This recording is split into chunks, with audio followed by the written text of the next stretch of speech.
Seguimos con otros temas. En esta oportunidad recibimos al senador del Frente Amplio, Marcos Carámbula, que hoy nos visita en Buen Día Uruguay, también para darnos su punto de vista, su posición sobre todas estas medidas que fueron presentadas por el gobierno los pasados días, y también como representante de su sector en todos estos temas. Bienvenido. Bueno, buen día, muchas gracias por la invitación. Sí, realmente estamos viviendo unos días de definiciones importantes que en la medida de lo posible los distintos sectores del Frente Amplio han planteado al equipo económico algunas propuestas, digamos, complementarias a las principales que ha anunciado el Ministerio de Economía. Sabemos que el Presidente de la República ha resuelto que el próximo lunes en el Consejo de Ministros termine de laudarse esta propuesta. Nosotros, con mucha franqueza, digamos, entendemos que no había más remedio que en este momento tomar estas medidas, como se le ha dado a llamar, de consolidación fiscal. Lo que importa es, de alguna manera, ante una situación regional difícil, muy difícil, que ha tomado en los últimos tiempos un vuelco duro en el sentido para toda la región, no solo la región, sigue siendo preocupante otros indicadores en el mundo.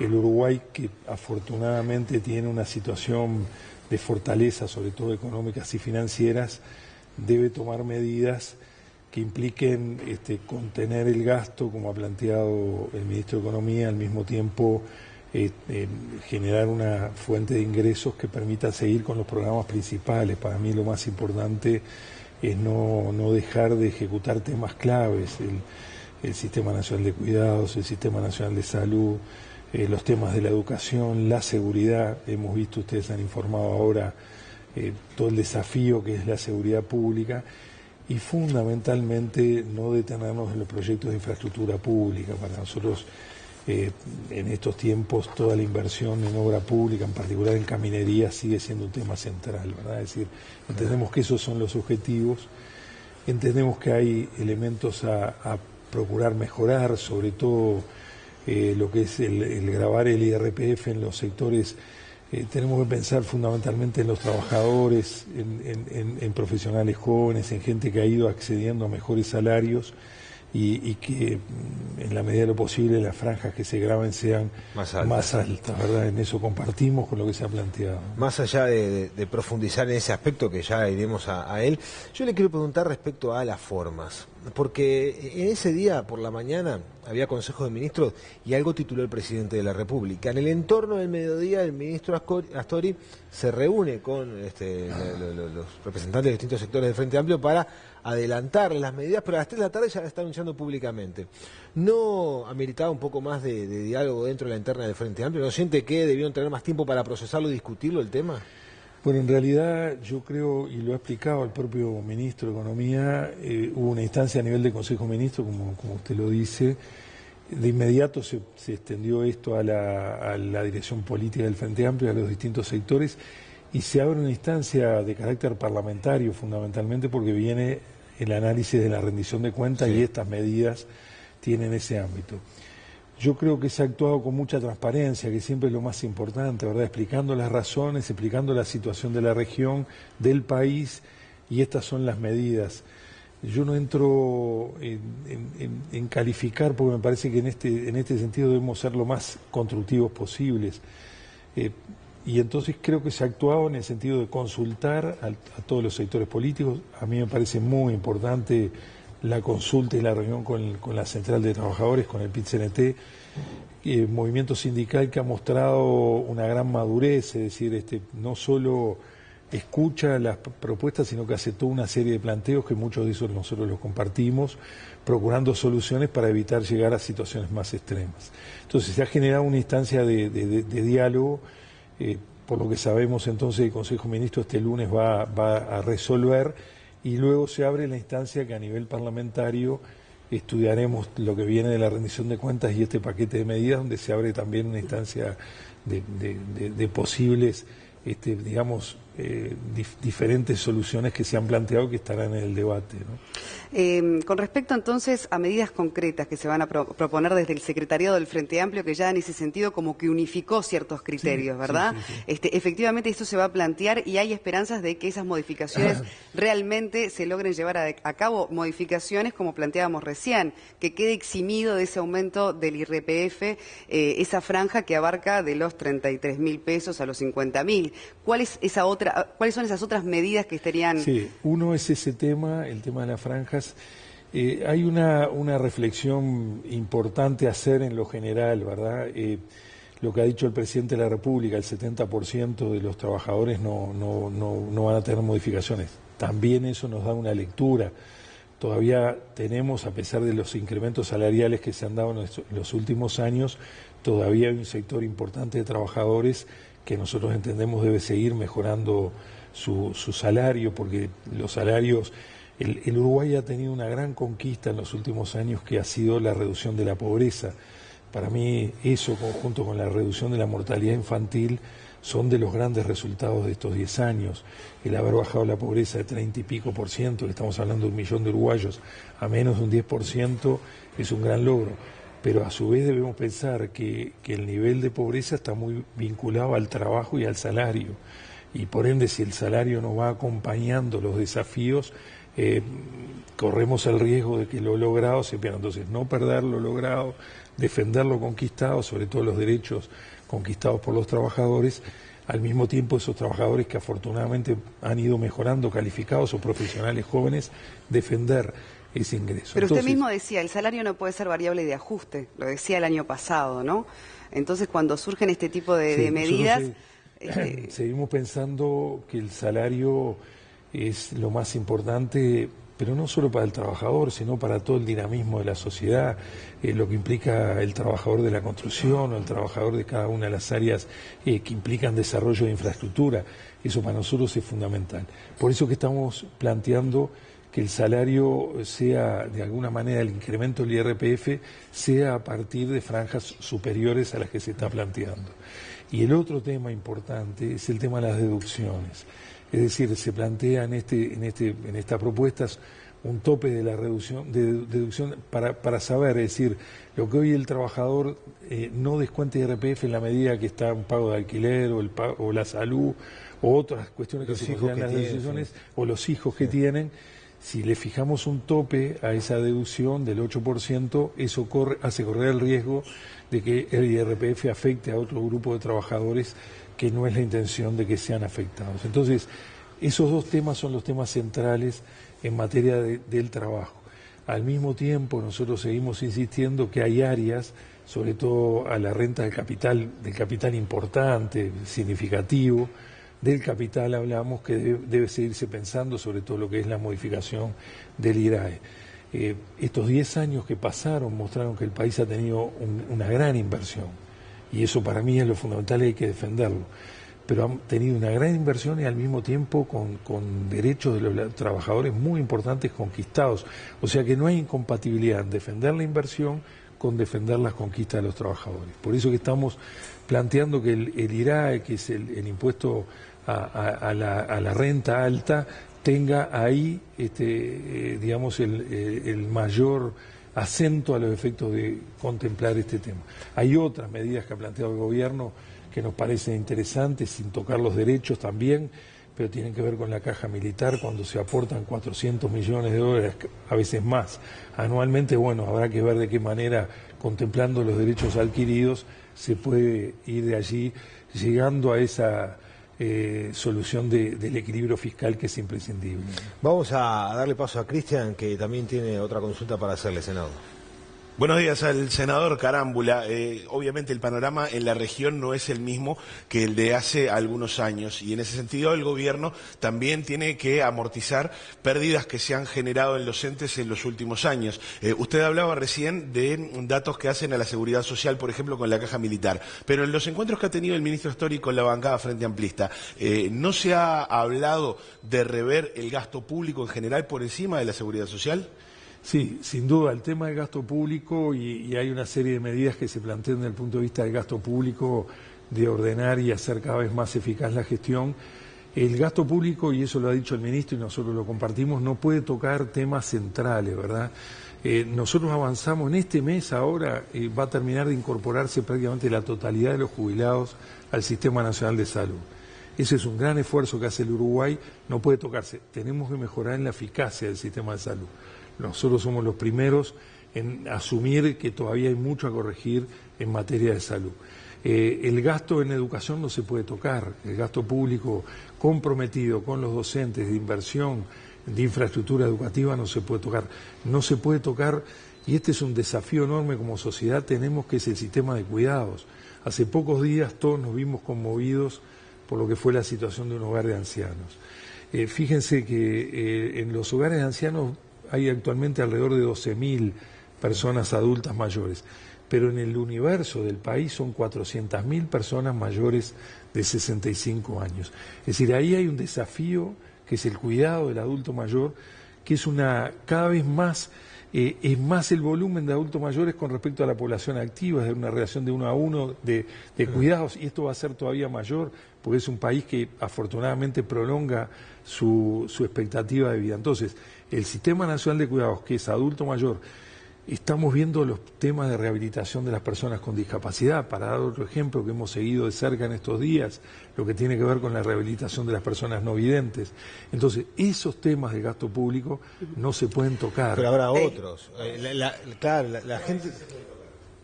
La gente debe decirlo. Eficacia del Estado. Eficacia del Estado. Yo vengo de 10 años de administración al frente de la Intendencia de Canelones y sin duda que el mayor tema es la eficacia de la gestión pública. En primer lugar, los tiempos. A veces con el dinero asignado, con la obra licitada, una obra que puede plantearse en un año lleva 2 o 2 años y medio o 3, los tiempos. En segundo lugar, la relación eficacia funcionarios públicos con la obra a ejecutar. En tercer lugar, cada vez más el expediente electrónico que facilite la gestión. Para mí el gran desafío es la gestión pública y su eficacia en relación a los recursos que le brindamos. Pero ¿qué medida concreta el Frente Amplio va a proponer en ese sentido? Y también ¿qué ejemplo van a dar los legisladores frente a este tipo de medidas, que es otro de los temas que se discute en la interna del partido?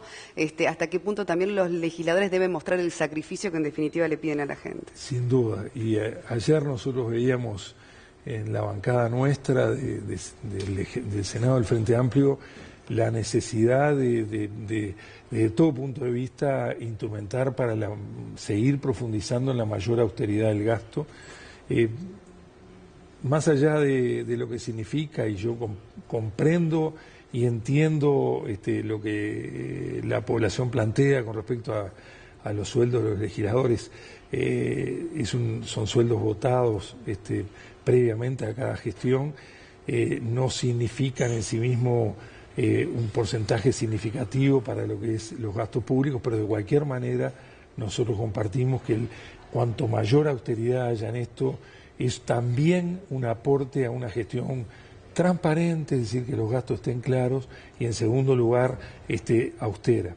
Ejemplo, porque se ha planteado también públicamente, yo entiendo que debemos ir y se ha planteado, se ha planteado en el Parlamento, la necesidad de replantear lo que es los temas de los viajes al exterior.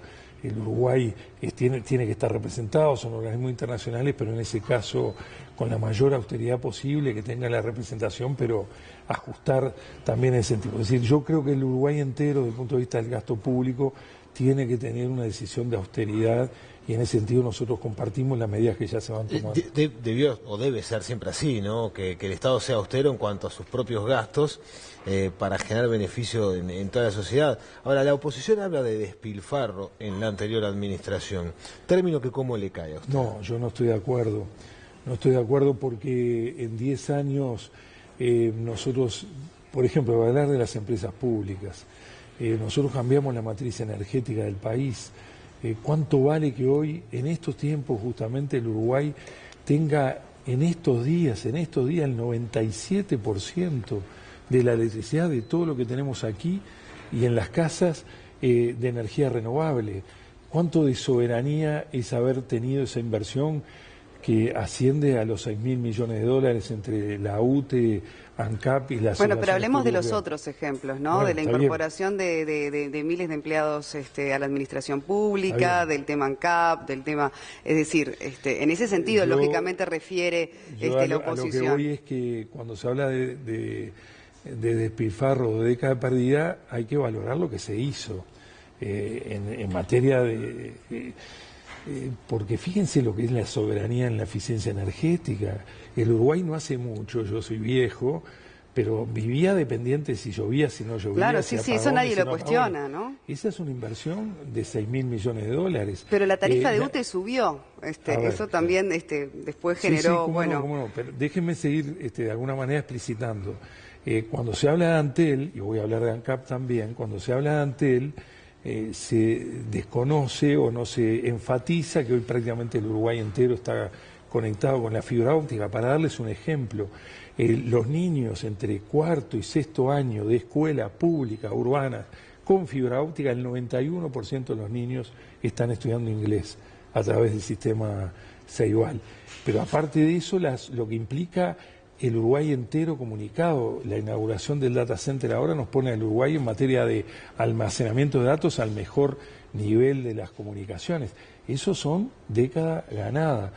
En cuanto a los... Yo no dejo de reconocer, y al contrario, yo entiendo que los frente amplistas debemos actuar con total franqueza frente a la población, es que en los temas, por ejemplo, de inversión pública, en el caso particular de ANCAP, no ha habido la adecuada, los tiempos de financiación con el retorno de la inversión, y eso ha significado que ANCAP tenga lo que ha tenido que recapitalizar en el orden de los 600 millones de dólares. La inversión quedó, la regasificadora y sobre todo la planta desulfurizadora, que es una inversión de alrededor de 350 millones de dólares, está, y eso permite que el Montevideo y el sur del país no se vuelquen millones de toneladas de azufre al aire. ¿Cuánto vale desde el punto de vista ambiental ese tema?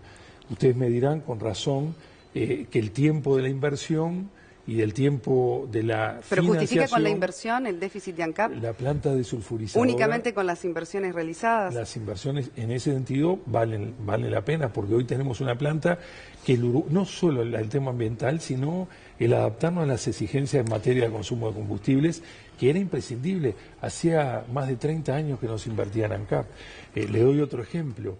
El Uruguay hoy tiene, por la ley de biocombustibles aprobada por todos los partidos, un 10% del consumo de combustibles es también renovable, es por la vía del biodiesel o el etanol. ¿Eso cuánto significa de transformación de la matriz productiva, de la matriz energética y de la contaminación?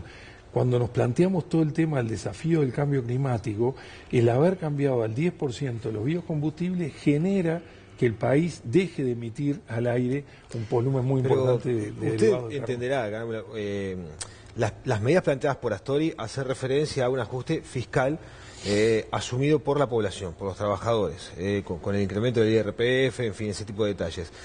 Habla de las inversiones de ANCAP en momentos en donde el precio del barril se derrumba, el costo del combustible no baja. Entonces, la recapitalización de ANCAP también se va financiando con el aporte de los uruguayos. E incluso, como decía Soledad, en la tarifa de UTE no se ve reflejado esa reconversión desde el punto de vista de la matriz energética que tiene el Uruguay. Entonces, en ese sentido, usted marca evolución en algunos aspectos, pero en lo que debe significar beneficios para el bolsillo del contribuyente, el uruguayo, no se ha reflejado. Sí, la tarifa pública, hay que ver la gráfica de todos estos años, ¿verdad? Nunca ha estado por encima de la inflación. La tarifa ha estado, recién en la última consideración de las tarifas públicas, estuvo a nivel de la inflación. Siempre estuvo por debajo de la inflación. De cualquier manera, yo a lo que voy es que el gasto público y el esfuerzo que los trabajadores uruguayos hacen para sostener todo, ¿verdad? No solo los trabajadores, la sociedad hace, debe estar reflejado en una mejor eficiencia de cómo se gasta. Eso es un hecho incontrastable que nosotros asumimos y debemos avanzar sobre la base de lo conquistado. Cuando a mí me hablan de despilfarro en los cuidados sociales, y yo pienso que el Uruguay tiene la tasa más baja de mortalidad infantil de los últimos 30 años, y esto porque a veces se habla de porcentajes y no se habla de niños y niñas. Si en 1990, estamos hablando hace 20 años, la tasa de mortalidad infantil en un país que nacían 50.000 niños era de 20 por 1000, estamos hablando de casi 1000 niños que podían vivir y no vivieron. Hoy esa tasa está en 7.5. Quiere decir que hay 600 niños aproximadamente que pudieron vivir. Eso es una década ganada.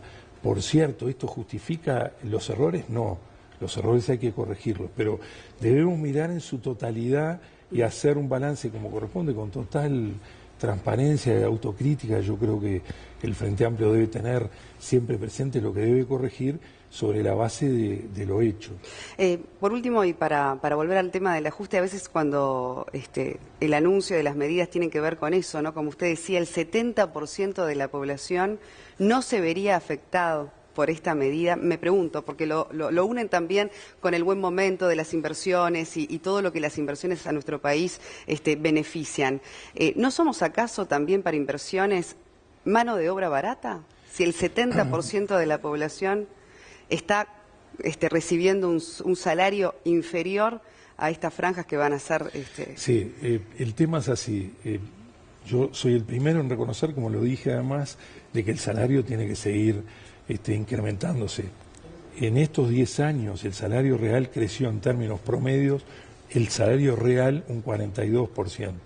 Si estaríamos, como estaríamos, con salarios mínimos de 2.500, 3.000 pesos, y ahora se está aspirando, como plantea con razón la Central de Trabajadores, a un incremento fundamental del salario mínimo. Segundo, están los consejos de salario. No estaban antes los consejos de salarios, y la negociación tripartita ha permitido el incremento en términos reales del salario. ¿Que es insuficiente? Es insuficiente. Si nosotros tenemos un 70% de la población, el ingreso del salario está por debajo de esa franja de 33.000 pesos, más allá de que en cada familia trabajen 2 o 3 personas, ahí tenemos, para mí, el mayor desafío. Seguir generando inversión, mantener la fuente de trabajo y al mismo tiempo seguir el proceso de incremento en términos reales de salario. Senador Marcos Carámbula, gracias por habernos acompañado.